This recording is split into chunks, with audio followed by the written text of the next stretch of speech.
And now the whole thing lifts out, and you got to be careful.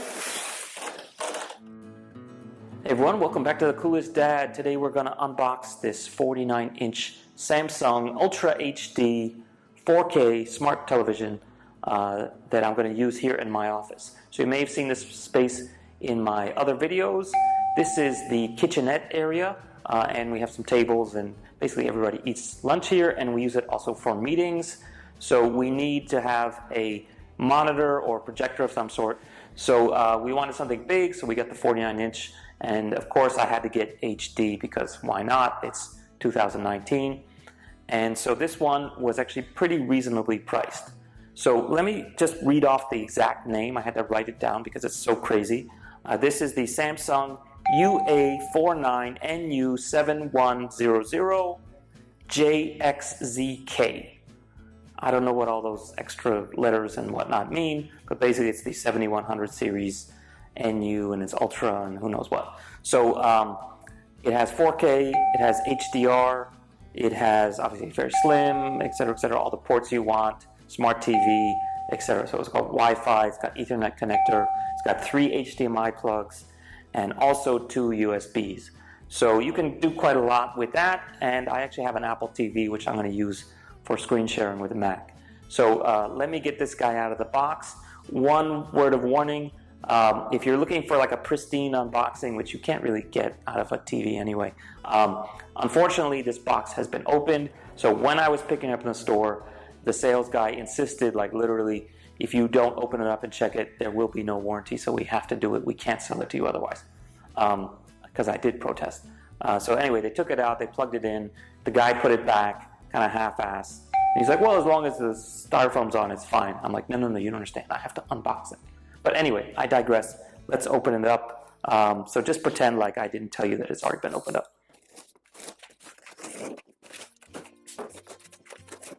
So first, we have the quick startup guide, which you can see here, lists all the ports, etc. And connections. What else we got? How to assemble it, basically what parts come in here, how to put the legs on, etc., and it actually warns on the box also that you should put it down on a tabletop very gently, face down, so that you can connect it. And here's our ports. So anyhow, let's see if I can do this by myself without screwing everything up. The guy in the store actually was able to get it out on his own. So here we have our legs, and actually, no, I guess it's mostly plastic, but there's definitely a weight to it, so it's not too flimsy. Here are our accessories, which unfortunately also have been opened because I had to take the power lead out. So the cord comes with this figure 8 type connector, kind of standard, and because we're in Hong Kong, it comes with the big triangular 3-prong plug with the square plugs. Also comes with these component adapters. We have, I don't know what that's for, we'll figure that out. Here is a 90-degree bend for connecting into a antenna, which of course we don't have here, and batteries for the remotes. And here's the remote itself. So it's not too fancy, relatively small. Hopefully we don't lose it. And last but not least, we have our full-on user manual, not that bad, and our warranty and safety guide. So don't electrocute yourself. And these are actually the adapter for wall mounting, according to the instructions. By the way, you need a Phillips screwdriver to screw those legs on, so don't forget to grab one. Okay, so take out the top styrofoam, and now the whole thing lifts out, and you got to be careful. It's actually not that bad, but not light. Get a good grip and put it down. Okay, so let's get the box out of the way.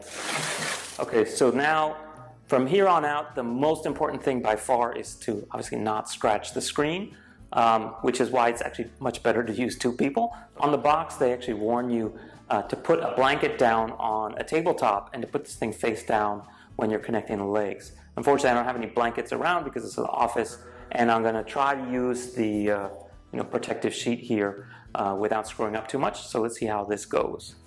One word of warning: when you're moving this thing around, try to keep your fingers only on the edge. Don't actually push in on the screen because obviously that would screw stuff up.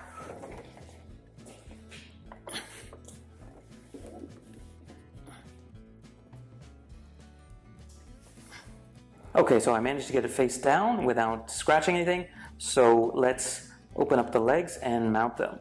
So you'll see that there's actually something in one of these bags. That's actually a cable bracket. Let's just yank this thing open. So here's the cable holder. I'll show that in a second. And here's the leg. Here's one of them at least. And you can see that there's the mounting hardware. So this actually screws into two holes on this side and also two holes on that side. So make sure you have a screwdriver, otherwise you can't put this thing together. As you can see, these screws are quite small, so don't lose any. Okay, so here's one of the legs. And it looks pretty simple, but actually it matters which side you put it on. So you'll see that there's kind of a notch here, and that goes into a notch right here. So you want to make sure that the notch is on the outside, and that's the side that you put it on. So basically, just kind of stick it in place, and two sort of tabs go in here, and once it's in place and kind of locked in, then you get the screws in. So maybe push it down and in, and then flat, and so hopefully it won't go anywhere, and the holes should be lined up. So just drop the screws in and tighten them.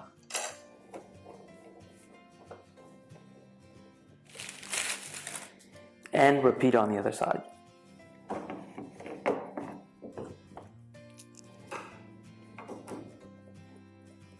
Okay, so before I flip it up, let me talk a little bit about the ports. As you can see, all the ports are all together here on the back, and I'm sure that actually makes it much easier for manufacturers, which basically means there's a big circuit board back here, and they put all the outputs and inputs all together rather than spread them around. It would be nice to have like a USB on the side so I could just plug in, a memory stick if I needed to without having to hunt around in the back. But hey, price was pretty good. This is why.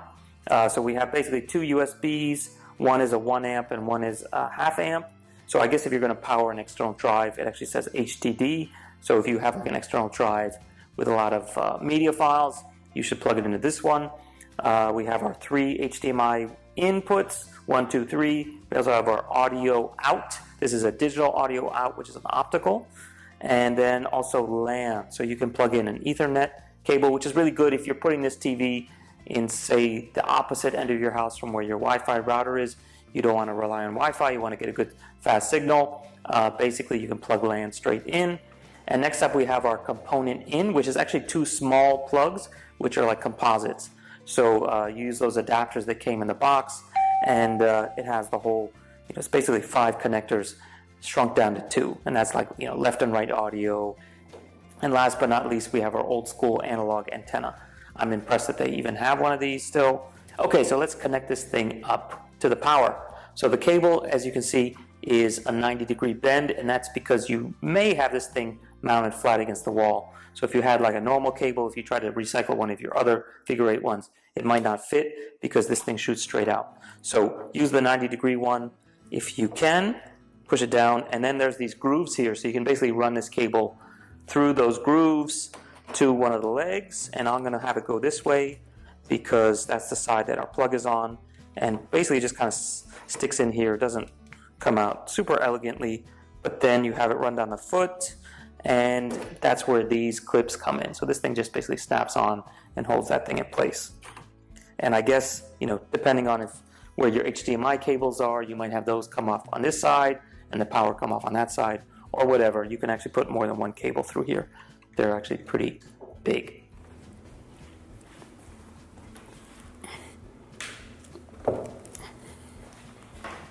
Voila! Voila! Okay, so it automatically powers up.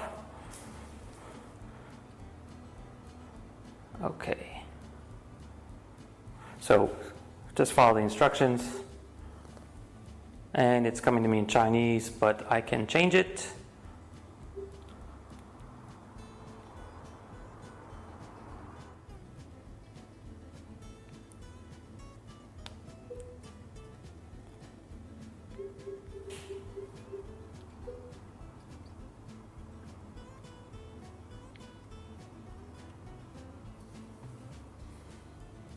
Wow, I never had to do this on a TV before. I have to agree to all this before I can use my TV. If you've ever used a Samsung phone, you know what this is. They basically want to try to force everyone to make like their equivalent of an Apple ID. And let's skip that. And here we go. Create your own smart hub below. So not that bad. If you skip all the BS and the signups, basically just skip as much as possible, pretty quick. So let's see what we can do. We have no TV signal, we have no inputs, so pretty much the smart TV functions are the only things that we can get right now. So let's try YouTube.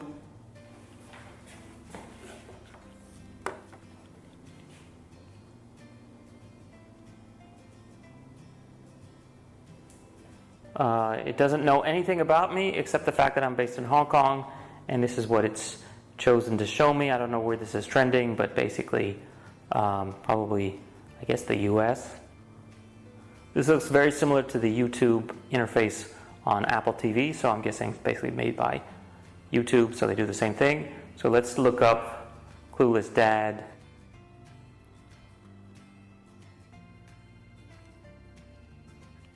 Let's see how far we get before we get to Clueless Dad. And hey, there we are. Except it's necessarily me. There we are. Okay, so we have Clueless and we have the Clueless Dad. So there we are. One thing I noticed when I took this out of the box is it doesn't have a panel on the side edge with any buttons, and there's obviously nothing here on the front face because it's so slim, the bezel.